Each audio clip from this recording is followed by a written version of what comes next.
दोस्तों, जब कोई अपना बदल जाए तो दुखी मत होना, क्योंकि लोग वक्त के साथ बदलते नहीं बल्कि वक्त के साथ सच्चाई बाहर आती है। इसलिए दुखी होने के बजाय सीखें कि आपके लिए क्या सही है और क्या गलत। दोस्तों, अपने मन को इतना मजबूत बना लो कि किसी का कैसा भी व्यवहार तुम्हारे मन का सुकून न छीन पाए। किसी में इतनी ताकत नहीं होनी चाहिए कि वो तुम्हारे मन से प्रतिक्रिया निकलवा ले, वो भी तब जब तक तुम खुद ना चाहो। दोस्तों, ये कहानी है एक राजा और उसके बेटे की शिक्षाप्रद कहानी। दोस्तों, भोलेनाथ की कथा सुनने से व्यक्ति को अमोघ प्रेम की प्राप्ति होती है, क्योंकि भगवान शिव की भक्ति और प्रेम के माध्यम से व्यक्ति को आत्मज्ञान और मुक्ति मिलती है। दोस्तों, एक बार भगवान शिव और माता पार्वती कैलाश पर्वत पर विराजमान थे। माता पार्वती ने भगवान शिव से कहा कि हे प्रभु, आप हमें कोई ऐसी ज्ञानवर्धक कथा का श्रवण कराएं जिसे सुनने के बाद एक अमोघ प्रेम की उन्मुक्ति प्राप्त हो। माता पार्वती के आग्रह करने पर भगवान शिव कहते हैं, देवी, आज मैं आपको एक बहुत ही सुंदर कथा का श्रवण करा रहा हूं। जो भी मनुष्य इस कथा को ध्यान पूर्वक सुनता है उसका निश्चय ही कल्याण होता है। भगवान शिव कहते हैं, देवी, मध्य देश में एक सुंदर और मन को मोह लेने वाला नगर हुआ करता था। उस नगर में चंद्रदेव नाम के एक प्रतापी राजा राज्य करते थे। उसके दो बेटे थे। बड़े पुत्र का नाम प्रताप था। राजा का बड़ा बेटा प्रताप बुद्धिमान व्यक्ति था और राजा के छोटे बेटे का नाम अनिरुद्ध था, जो कि बेहद सरल, सुंदर और दयालु था। अब राजा के दोनों पुत्र बड़े हो गए और राजा की उम्र ढलने लगी थी। राजा बूढ़ा हो चुका था। एक दिन राजा ने अपने दोनों पुत्रों को बुलाया और उनसे कहा कि देखो बेटे, अब मैं बूढ़ा हो गया हूं, इसलिए मैं इस दायित्व को तुम्हें सौंपना चाहता हूं। लेकिन मैं चाहता हूं कि तुम दोनों पहले यह सिद्ध करो कि तुम इस दायित्व को लेने के लिए संपूर्ण रूप से सही हो। राजा के दोनों पुत्रों ने कहा कि पिताजी, जैसी आपकी इच्छा, लेकिन आप हमें यह बताएं कि हम दोनों भाई कैसे स्वयं को प्रमाणित करें कि हम इस काम के लिए योग्य हैं। राजा चंद्रदेव ने कहा कि मैं तुम दोनों को 100 स्वर्ण मुद्राएं देता हूं। तुम ये स्वर्ण मुद्राएं लेकर कहीं दूर चले जाओ और 1 महीने बाद जो अपनी बुद्धि से सबसे ज्यादा धन लेकर आएगा उसी को मैं इस राज्य का सिंहासन सौंप दूंगा। यह सुनकर दोनों भाई 100 स्वर्ण मुद्रा लेकर अपने भाग्य को आजमाने के लिए निकल पड़ते हैं। राजा का बड़ा बेटा प्रताप उत्तर दिशा में चला गया और छोटा बेटा अनिरुद्ध पूर्व दिशा की ओर चला। राजा चंद्रदेव का छोटा बेटा चलते चलते एक राज्य में पहुंचा, जहां उसे बाजार में एक बूढ़ा आदमी मिला जो तोता बेच रहा था। अनिरुद्ध जाकर उससे पूछा कि बाबा, इस तोते का दाम कितना है? यह सुनकर बूढ़े आदमी ने कहा कि एक तोते के लिए 20 सिक्के देने होंगे। अनिरुद्ध ने कुछ सोचा नहीं और एक तोता उससे खरीद लिया। तोता खरीदने के बाद वह कुछ आगे बढ़ा। आगे उसे एक और आदमी दिखाई दिया जो नेवला बेच रहा था। अनिरुद्ध उसके पास गया और पूछा कि हे भाई, एक नेवला के बदले में आप कितने सिक्के लोगे? उस आदमी ने कहा कि मैं एक नेवला के 20 सिक्के लेता हूं। अब तोता खरीदने के बाद अनिरुद्ध के पास 80 सिक्के बचे। वह 20 सिक्के उसे दे दिया और एक नेवला लेकर वहां से आगे बढ़ गया। राजा चंद्रदेव का छोटा बेटा अनिरुद्ध चलते चलते थक चुका था। अब अनिरुद्ध के पास 2 जानवर थे। उनको साथ में लिया और बाजार की तरफ चला गया। चलते चलते उसे बेहद भूख लग रही थी। वह कुछ खाने के लिए एक दुकान के पास गया। दुकान के पास जाकर उसने एक आदमी को देखा जो एक सर्प को पालतू बनाकर उसे कष्ट देता था। उससे उसका दुख नहीं देखा गया।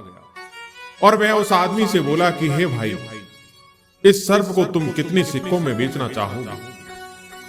यह बात सुनकर उस आदमी ने कहा कि मैं इस सर्प को 20 सिक्के में बेच दूंगा। अगर तुम्हें लेना है तो बोलो। अनिरुद्ध ने देखा कि उसके पास अब 60 सिक्के हैं। अनिरुद्ध ने कहा कि हाँ, यह 20 सिक्के लो और मुझे यह सर्प दो। उस आदमी ने 20 सिक्के लेकर वह सर्प उसे दे दिया। वह आदमी अनिरुद्ध से बोला कि देखो भाई, सर्प और नेवला एक जगह नहीं रहते। उन दोनों की कई सालों से शत्रुता है। अनिरुद्ध ने उसे समझाया कि इस दुनिया में कोई किसी का शत्रु नहीं होता। हम सब भाई भाई हैं और आज से हम चारों मित्र हैं। हम सब मिलकर रहेंगे। सर्प और तोता बोले कि वह आदमी हमें बहुत कष्ट दे रहा था। तुम हमारी बहुत सहायता किए हो। आज से हम तुम्हारी बात मानते हैं। आज से हम सब साथ हैं और आज से हमारे जीवन में कोई भी समस्या आए, हम मिलकर उसका सामना करेंगे। अनिरुद्ध ने देखा कि अब उसके पास सिर्फ 40 सिक्के बचे हैं। इन सिक्कों से हम कुछ खाने के लिए ले सकते हैं। अनिरुद्ध ने कुछ केला खरीदे और कुछ दूध भी खरीदा और चारों दोस्तों ने मिलकर भोजन किया। इस प्रकार सभी सिक्के समाप्त हो गए। अब अनिरुद्ध ने अपने घर वापस जाने का निर्णय किया। वह अपने तीनों दोस्तों को साथ लेकर घर की तरफ निकल पड़ा। उधर राजा अपने दोनों पुत्रों का बेहद ही इंतजार कर रहा था। फिर अनिरुद्ध अपने तीनों मित्रों के साथ घर पहुंचा। उसे देखकर राजा बहुत क्रोधित हो गया, क्योंकि वह कुछ भी कमा कर नहीं लाया था। उसे खाली हाथ देखकर वह जोर से चिल्लाया, निकम्मा, तुझे मैं 100 सिक्के दिया था ताकि तू अपनी बुद्धि से कुछ हासिल करके आए, ताकि मैं तुझे मेरा सब कुछ देकर संन्यास ग्रहण करूं। लेकिन तू इसके योग्य है ही नहीं। तू तो इस घर का नौकर भी नहीं हो सकता। कुछ कमाकर तो लाया नहीं और ये जंगली जानवरों को लेकर आ गया। तुम्हें शर्म लगनी चाहिए। उधर उसी समय राजा का बड़ा पुत्र प्रताप घर वापस आया। उसके पास सोना, चांदी और बहुमूल्य रत्न थे। राजा अपने बेटे को देखकर बहुत प्रसन्न हुआ और पूछा, बेटा, तुमने यह सब कैसे अर्जित किया? प्रताप बोला कि पिताजी, मैं उत्तर दिशा के एक बड़े शहर में गया। वहां मैंने आपके दिए हुए 100 सिक्कों से सस्ते सामान खरीदे और उन्हें ऊंचे दामों में बेच दिया। मैंने अपना धन बढ़ाया और इसे सोने चांदी में बदल दिया। अब मैं आपके व्यवहार को आगे बढ़ाने के लिए तैयार हूं। राजा ने बड़े गर्व के साथ कहा कि प्रताप, तुमने अपनी बुद्धिमानी से यह सिद्ध कर दिया कि तुम इसके योग्य हो। लेकिन तभी अनिरुद्ध ने कहा कि पिताजी, मेरे पास आपके लिए कुछ और भी है। राजा बोला कि मूर्ख, तुम्हारे पास क्या होगा? जंगली जानवर। अनिरुद्ध ने अपनी बात जारी रखी और बोला, पिताजी, मैंने इन जानवरों को खरीदा, लेकिन यह केवल व्यापार नहीं था। मैंने इनके दुखों को देखा और उन्हें मुक्त करने के लिए अपनी संपत्ति का उपयोग किया। यह व्यापार की बात नहीं, बल्कि करुणा और मानवता की थी। यह तीनों अब मेरे मित्र हैं और इनकी सहायता से मैं भविष्य में एक बेहतर दुनिया बनाने का प्रयास करूंगा। राजा को यह सुनकर क्रोध आया। उसने कहा कि ठीक है, मैं तुम्हें इसी समय इस घर से निकालता हूं। तुम मेरे पुत्र रहने के योग्य नहीं। देखो मेरे बड़े बेटे को, जो मेरे लिए धन रत्न लेकर आया है। आज से तुम इस घर में कदम नहीं रखोगे। चले जाओ मेरे सामने से। यह कहकर राजा चंद्रदेव ने अनिरुद्ध को अपने घर से निकाल दिया। अनिरुद्ध अब क्या करता? घर से बेदखल होकर वह अपने मित्रों के साथ एक और दूसरे राज्य की ओर चल पड़ा। चलते चलते वह दुखी होकर अपने मित्रों की ओर देखा और बोला, मित्र, शायद हमारा सफर यहीं तक ही साथ था। मेरे पास अब कुछ भी नहीं है, इसलिए आप अपने घर चले जाओ। यह सुनकर सभी मित्र बोले कि आप यह क्या कह रहे हो? मित्र, हम तुम्हारे मित्र हैं। तुम्हें छोड़कर हम कैसे जा सकते हैं? हमने तो प्रण लिया था कि हर वक्त एक साथ रहेंगे। फिर आप कैसे ऐसे क्यों कह रहे हो? यह सुनकर अनिरुद्ध ने कहा कि नहीं मित्र, आप सभी अच्छे मित्र हैं। मगर मैंने अपने घर से बाहर निकलकर समझा है कि अपने माता पिता की कितनी आवश्यकता होती है। इसलिए आप सभी अपने माता पिता के पास चले जाएं। यह सुनकर सभी बोले कि ठीक है, आपकी बात मानकर हम अपने माता पिता के पास चले जाते हैं, लेकिन आप वादा करो कि जब भी कोई परेशानी आपके ऊपर आए तो आप हमें जरूर याद करेंगे। हम सब आपको बचाने के लिए जरूर आएंगे। अनिरुद्ध ने वादा किया कि वह सबको अपने बुरे वक्त में याद जरूर करेगा। तोता और नेवला उससे गले लगाए और वे आंसू निकालते हुए अपने घर अपने माता पिता के पास चले गए। फिर सर्प ने कहा कि मित्र, अब तुम कहां जाओगे? तुम मेरे साथ मेरे राज्य में चलो। वहां आपको देखकर मेरे माता पिता बहुत प्रसन्न होंगे और आपको कुछ उपहार भी मिलेगा। उस उपहार से आप कुछ व्यापार कर लेना, जिससे आपका जीवन खुशी खुशी बीत जाएगा। अब राजा के छोटे बेटे अनिरुद्ध के पास अब कुछ नहीं था सिवाय सर्प की बात मानने की। वो सर्प की बात से सहमत हो गया और वे दोनों उस सर्प के राज्य में पहुंच गए। वह सर्प एक सर्प के राजा का बेटा था। उसे अकेला देखकर एक सपेरा उसे पकड़कर ले गया था। उस सर्प के माता पिता बहुत दुखी थे। जैसे ही उन्होंने अपने पुत्र को देखा, खुशी से नाचने लगे। उसकी नाग माता भी रो पड़ी। सर्प ने अपने माता पिता को सब कुछ बताया, अपने दोस्त अनिरुद्ध के बारे में भी बताया। यह सुनकर सर्पों का राजा बहुत प्रसन्न हुआ और अनिरुद्ध को सुंदर पलंग पर बिठाया। उसे खाने के लिए सुंदर स्वादिष्ट फल दिए, उसे कुछ धन उपहार भी दिए। यह सब देखकर अनिरुद्ध बहुत प्रसन्न हुआ। एक दिन उसने अपने मित्र से जाने के लिए कहा। सर्पों के राजा ने एक मणि लेकर अनिरुद्ध को दी और कहा कि यह जादुई मणि है। इस मणि से जो तुम चाहोगे वह तुम्हें प्राप्त हो सकता है। यह सुनकर अनिरुद्ध बहुत प्रसन्न हुआ। उसके बाद सर्प ने अनिरुद्ध से कहा कि मित्र, अगर तुम्हें मेरी कोई भी जरूरत पड़े तो मुझे जरूर याद करना। अनिरुद्ध ने कहा कि मित्र, मैं वचन देता हूं कि समय आने पर मैं आपको जरूर याद करूंगा। अपने मित्र से विदा लेकर अनिरुद्ध नागराज राजा और रानी को प्रणाम किया, अपने मित्र को गले लगाया और वहां से प्रस्थान किया। उस राज्य से निकलकर अनिरुद्ध चलते चलते एक नए राज्य में पहुंचा। वह राज्य बहुत ही सुंदर था। वह चलते चलते राजमहल के पास जाकर पहुंचा। राजमहल के पास एक सुंदर तालाब था। चलते चलते अनिरुद्ध को प्यास लगी थी, इसलिए वह तालाब से पानी पीने लगा। उसी समय अनिरुद्ध की नजर राजमहल की तरफ पड़ी। राजमहल की खिड़की से राजकुमारी अपने केस सुखा रही थी। वह राजकुमारी बेहद ही सुंदर थी। उसे देखकर अनिरुद्ध को ऐसा लगा जैसे यह कोई स्वर्ग की अप्सरा हो। वह राजकुमारी को देखते ही उसकी ओर आकर्षित हो गया। वह राजकुमारी केवल सुंदरी नहीं थी, बल्कि अपने राज्य की प्रजा के प्रति दयालु और संवेदनशील भी थी। राजकुमारी का रूप अनिरुद्ध के मन में गहराई तक बस गया। उसने सोचा, क्या ऐसा हो सकता है कि मैं भी इस राजकुमारी के योग्य बन सकूं? यही सोचता हुआ अनिरुद्ध तालाब के पास बैठ गया और विचारों में खो गया। तभी राजमहल के कुछ सैनिक वहां आ पहुंचे। उन्होंने अनिरुद्ध को साधारण वेशभूषा में तालाब से पानी पीते हुए देखा। उनमें से एक सैनिक ने उसे डांटा कि तुम कौन हो और राजमहल के इतने पास क्या कर रहे हो? क्या तुम्हें नियमों का पता नहीं है? अनिरुद्ध ने विनम्रता से कहा, मुझे माफ कीजिए, मैं एक पथिक हूं और प्यासा था, इसलिए यहां रुक गया। मेरा किसी को कष्ट देने का कोई इरादा नहीं है। सैनिक उसे ध्यान से देखने लगे। उनमें से एक ने कहा कि तुम दिखने में तो साधारण लगते हो। हम तुमसे एक बात पूछते हैं, क्या तुम राजमहल के लिए कोई सेवा कर सकते हो? अनिरुद्ध ने कहा कि यदि सेवा के लिए मेरे पास कुछ योग्य गुण है तो मैं अवश्य मदद करूंगा। सैनिकों ने उसे राजमहल ले जाने का निर्णय किया।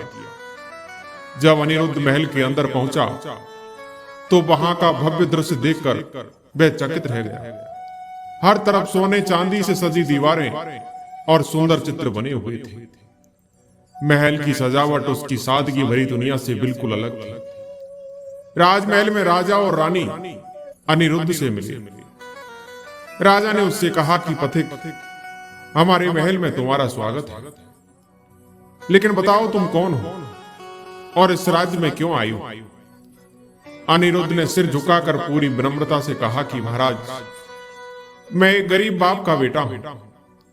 मेरे पिता ने मुझे अपने घर से निकाल दिया। मैं इस राज्य में केवल एक आश्रय और जीवन जीने के नए अवसर की तलाश में आया हूं। यदि मैं आपके किसी काम आ सकता हूं तो कृपया मुझे सेवा का अवसर दें। राजा ने उसकी सादगी और सौम्यता से प्रभावित होकर उसे महल में रहने की अनुमति दे दी। अनिरुद्ध ने महल में छोटे छोटे काम करने शुरू किए और अपनी मेहनत और ईमानदारी से सबका दिल जीत लिया। एक दिन राजकुमारी ने गलियारे से गुजरते हुए अनिरुद्ध को देखा। वह बगीचे में कुछ बच्चों के साथ खेल रहा था। उसकी मुस्कान और दयालु स्वभाव ने राजकुमारी को भी आकर्षित किया। उसने अपनी सहेली से कहा कि यह युवक साधारण जरूर है, लेकिन इसके व्यक्तित्व में कुछ खास है। अब राजकुमारी और अनिरुद्ध के बीच कुछ मुलाकातें होने लगी। उनके दिलों में एक दूसरे के प्रति आकर्षण बढ़ने लगा। लेकिन इसी बीच राजा ने राजकुमारी के विवाह की घोषणा कर दी। वह अपने राज्य के पास के एक शक्तिशाली राजकुमार से उसका विवाह तय करना चाहते थे। यह खबर एक दिन अनिरुद्ध के पास पहुंची। यह खबर अनिरुद्ध के लिए किसी आघात से कम नहीं थी। उसे समझ नहीं आ रहा था कि वह अब क्या करे।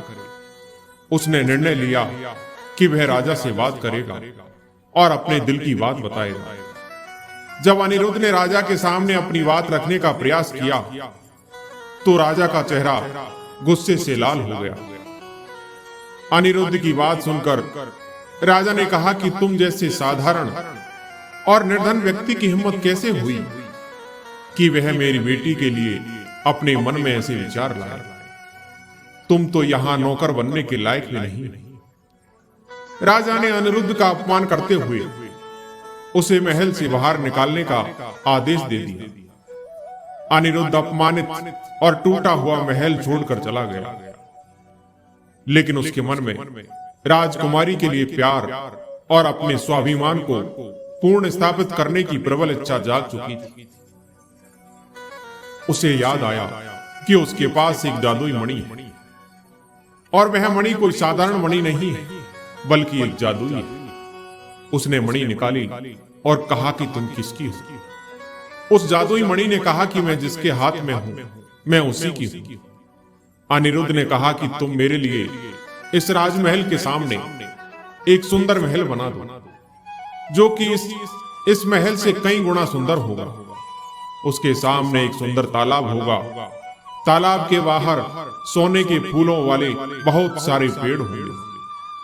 अचानक ऐसे ही हो गया।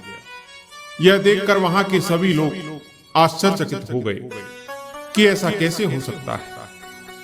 राजा ने जब यह सब देखा तो राजा बहुत दुखी हुआ। राजा ने जब इस रहस्य का पता लगाया तो राजा को मालूम हुआ कि अनिरुद्ध के पास एक जादुई मणि है।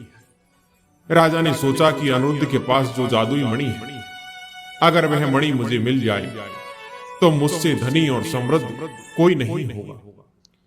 लेकिन उस मणि को प्राप्त करने के लिए अनिरुद्ध को अपने वश में करना होगा। यह विचार करके एक दिन राजा अनिरुद्ध के पास गया। राजा को आया देखकर अनिरुद्ध ने राजा को बैठने के लिए सोने का सिंहासन दिया। राजा ने मन में कपट भरकर कहा कि अनिरुद्ध, तुम मुझे माफ कर देना। मैंने क्रोध में आकर तुम्हें बहुत कुछ बोल दिया। मैं किसी और राजकुमार की बजाय तुम्हें अपनी पुत्री के लिए उत्तम पति मानता हूं। मैं तुम्हारे साथ अपनी पुत्री का विवाह अवश्य करूंगा। मेरी पुत्री के अलावा मेरी कोई संतान नहीं है, इसलिए मेरे मरने के बाद तुम इस राज्य के राजा बनोगे। कुछ ही दिनों में मैं तुम्हारे साथ मेरी पुत्री का विवाह कर दूंगा। अब भोला भाला अनिरुद्ध राजा की चतुराई नहीं समझ पाया और उसकी बातों में आ गया और वह राजकुमारी से विवाह करने के लिए राजी हो गया। राजा अनिरुद्ध से बात करके अपनी पुत्री के पास गया और बोला कि देखो, अनिरुद्ध के पास एक जादुई मणि है और अगर तुम मुझे उस मणि को लाकर नहीं दोगी तो मैं तुम्हारे प्रेमी अनिरुद्ध को मार दूंगा। यह सुनकर राजकुमारी डर गई और अपने पिता की बात मानने को राजी हो गई। राजा ने कहा कि अनिरुद्ध के पास एक मणि तुम कैसे भी करके वह मणि मुझे लाकर दो। तुम जाओ और उसके महल में रहो और कपट करके और उसके खाने में कुछ मिलाकर देना जिससे कि वे बेहोश हो जाए, नहीं तो तुम उससे मणि नहीं ले पाओगी। पिता की बात मानकर वह अनिरुद्ध के पास गई। अनिरुद्ध राजकुमारी को देखकर बेहद प्रसन्न हुआ। राजकुमारी अनिरुद्ध के साथ उसी महल में रहने लगी। इसी प्रकार कुछ दिन बीते। एक दिन राजकुमारी को अपने पिता का हुक्म आया कि तुम वहां क्या कर रही हो? अगर तुम मणि आज नहीं ला सकी तो आज रात को ही अनिरुद्ध की हत्या कर दी जाएगी। यह सुनकर राजकुमारी डर गई और अगली सुबह अनिरुद्ध मंदिर से लौटकर सोने की कुर्सी पर बैठा ही था कि उसी समय राजकुमारी उसके पास आई और बोली कि क्या आप मुझसे बेहद प्यार करते हो? अनिरुद्ध ने कहा कि आप इस प्रकार सवाल क्यों कर रहे हैं? क्या तुम्हें पता नहीं कि मैं तुम्हें कितना प्यार करता हूं?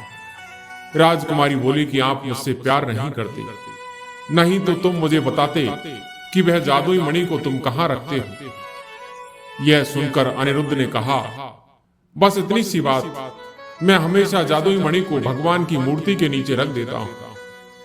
यह सुनकर राजकुमारी प्रसन्न हुई और राजकुमारी ने अनिरुद्ध को अपने हाथों से बनाए हुए ढेर सारे मिष्ठान खिलाए और उन मिष्ठानों में उसने पहले से ही कुछ औषधियां मिला दी थी। मिष्ठान खाते ही अनिरुद्ध बेहोश हो गया। बेहोश होते ही राजकुमारी मणि चुराकर बड़ी चतुराई से उस मणि को अपने पिता को दे दी। उस जादुई मणि को देखकर राजा की खुशी का ठिकाना नहीं रहा। अब राजा ने सोचा कि अनिरुद्ध तो पहले ही मुझे पसंद नहीं करता और अगर वह जान लेगा कि मैं उस मणि को चुरा कर लाया हूं तो वह मुझे जिंदा नहीं छोड़ेगा। वह नींद से जागे उससे पहले मुझे कुछ करना होगा। यह सोचकर राजा मणि से बोला कि मणि, तुम किसकी हो? मणि ने कहा कि मैं जिसके पास हूं मैं उसी की हूं। राजा ने कहा, मुझे बहुत सारा धन दे दो, मेरे महल को स्वर्ग जैसे बना दो और उस अनिरुद्ध के घर को एक झोपड़ी में बदल डालो और अनिरुद्ध के महंगे कपड़े उतार कर फटे हुए कपड़े पहनाकर किसी जंगल में छोड़ दो और उस जंगल में ऐसे घर में छोड़ दो जहां कोई नहीं जा सकता। उस घर के चारों तरफ सिर्फ जानवरों का अड्डा हो। राजा की बात सुनकर मणि ने सब कुछ कर दिया जैसा राजा ने कहा था। अब अनिरुद्ध को जब होश आया तो उसने स्वयं को एक जंगल में पाया। उस जगह पर कोई इंसान नहीं था, वहां कुछ खाने को भी नहीं था। वह एक घर में था जिस घर से वह बाहर नहीं निकल पा रहा था। वह फटे हुए वस्त्र पहना हुआ था। उस समय अनिरुद्ध को मणि की याद आई, लेकिन कहीं भी उसे मणि नहीं मिली। अब अनिरुद्ध लाचार था, रोने के अलावा उसके पास और कुछ नहीं था। अनिरुद्ध बेहद दुखी था। इसी समय उसे अपने दोस्तों की याद आई,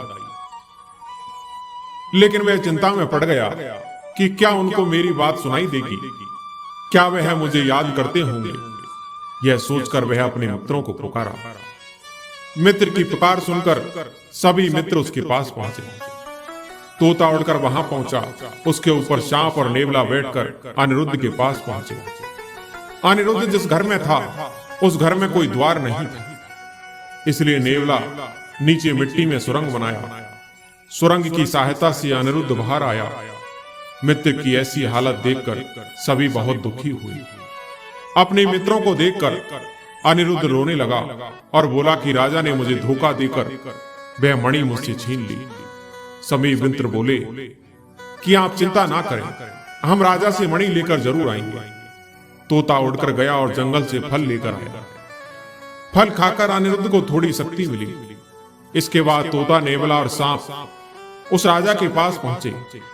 तोता ने कहा कि मैं मणि का संधान लेकर आता हूं, तब तक आप सभी यहां रुको। उस समय राजा अपने महल की छत पर खड़े होकर अपने राज्य की तरफ देख रहे थे। उस समय तोता राम राम बोलकर उसके पास गया। राजा सुंदर तोता देखकर उसे पकड़ने की सोची। तोता को पकड़ने के लिए राजा ने तोता की तरफ हाथ बढ़ाया, लेकिन तोता उड़कर चला गया। राजा ने तोता को पकड़ने के लिए बहुत प्रयास किया, लेकिन तोता राजा की पकड़ में नहीं आया। मगर कुछ समय बाद तोता ने राजा को कहा कि महाराज, मैं आपके पास रहना चाहता हूं, लेकिन आप मुझे बंदी नहीं बनाएंगे।